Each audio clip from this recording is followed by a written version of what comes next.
Monsieur Baird, vous êtes sur la Ligue internationale de la Croix-Rouge. Maintenant, chez nous, on connaît beaucoup la Croix-Rouge parce qu'ils nous demandent notre sang, ils nous donnent des cours de natation, ils Oui. nous apprennent la sécurité aquatique.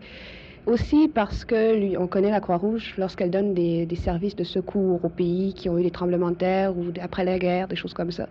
Maintenant, est-ce que la Croix-Rouge internationale se limite uniquement à ce genre de secours, c'est-à-dire immédiat, donner à manger à des gens qui ont faim suite à un tremblement de terre, ou est-ce que ça va plus loin que ça?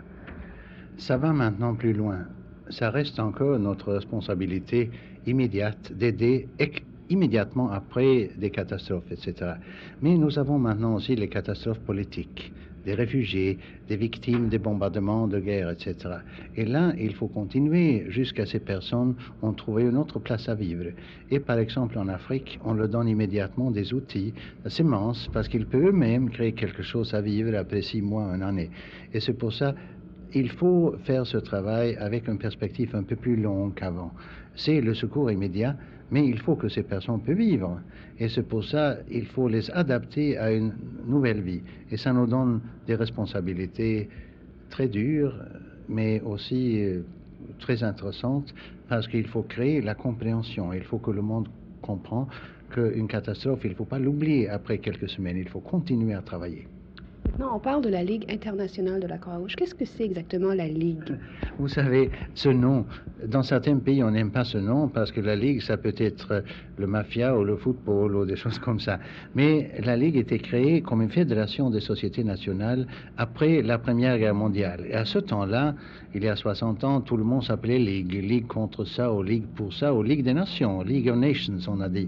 Et c'est pour ça ce nom est un peu délicat dans certains pays, mais c'est notre nom officiel. Ça veut dire la Fédération internationale de tous les 122 sociétés nationales de Croix-Rouge ou Croissant-Rouge, que dans les pays musulmans, on utilise cette terminologie dans la plupart des pays, parce que la Croix-Rouge, ce n'est pas un symbole religieux, ça c'est le drapeau suisse, parce que c'est commencé en Suisse, et on a pris le drapeau suisse et on a tourné les couleurs.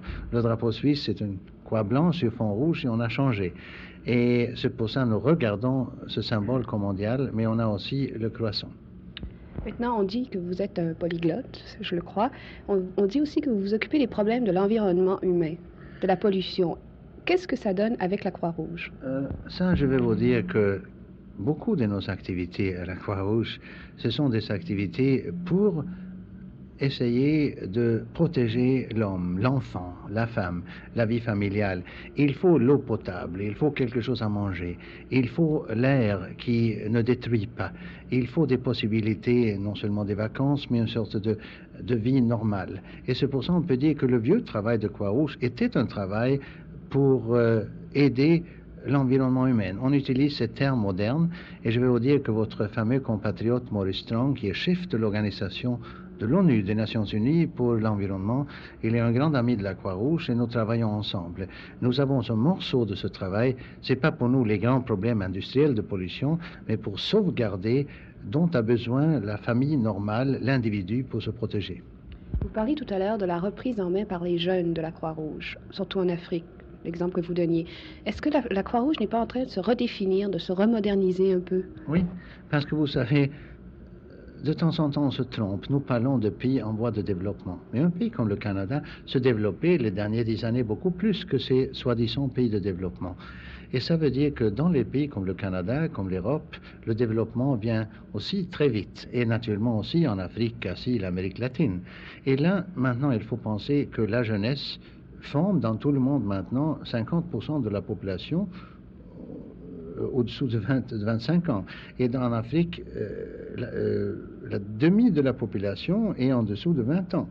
Et il faut trouver les programmes qui peuvent intéresser la jeunesse, qui est assez souvent contre l'établissement et qui veut un peu révolutionnaire. Et ça, pas mal du tout, c'est bien.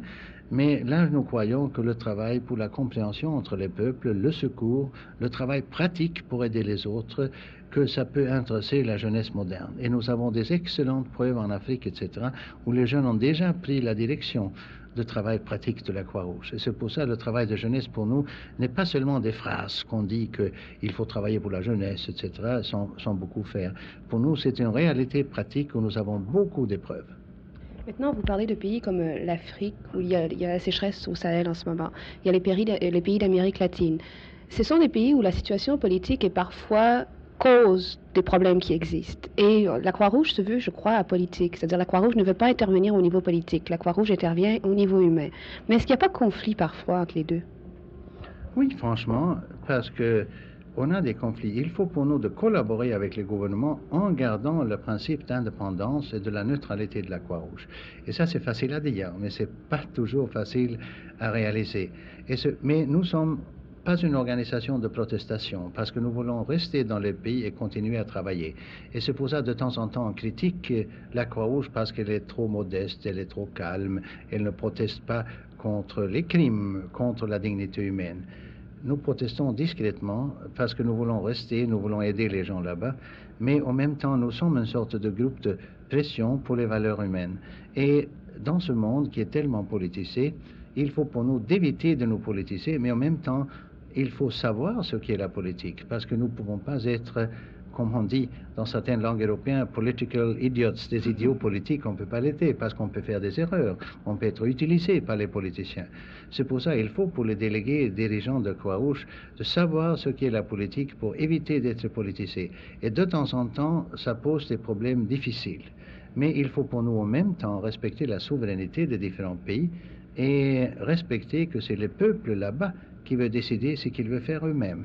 Et dans ce cadre, c'est pour la Ligue essayer d'aider et un peu défendre l'intégrité et la neutralité de la Croix-Rouge. Et ça nous pose dans ce monde, comme vous dites, c'est tout à fait juste, ça nous pose de temps en temps des problèmes assez difficiles, mais ça ne suffit pas de les éviter. C'est trop facile de faire rien. Et c'est pour ça, de temps en temps, il faut pas se mêler dans la politique, mais il faut prendre des positions qui peuvent être pénibles et où on peut être critiqué. Mais c'est mieux d'être critiqué pour les bonnes choses qu'on essaie à faire que de rien faire. Mais ce genre de neutralité apolitique dont vous parlez, ça donne pas l'impression d'être un acquiescement face à la situation politique qui existe. Ça donne pas l'impression de dire, bon, ben, on dira pas non, mais ça implique un peu qu'on dit oui, que c'est bien, qu'on peut rien y faire. Oui, c'est un acte de balance, etc. ici. Et de temps en temps, on est très tenté de dire, fini avec ce pays, protestation, etc. Mais il faut penser que c'est très bien à Genève et même à Québec et à Ottawa de dire que nous avons une bonne conscience parce que nous avons protesté et on a dit on ne veut pas aider ce pays là-bas. Mais il ne faut pas oublier qu'un pays, ça c'est les individus, ce sont les gens qui ont besoin de l'aide. Il faut essayer de continuer à les aider et il faut continuer de donner son appui aux bons éléments.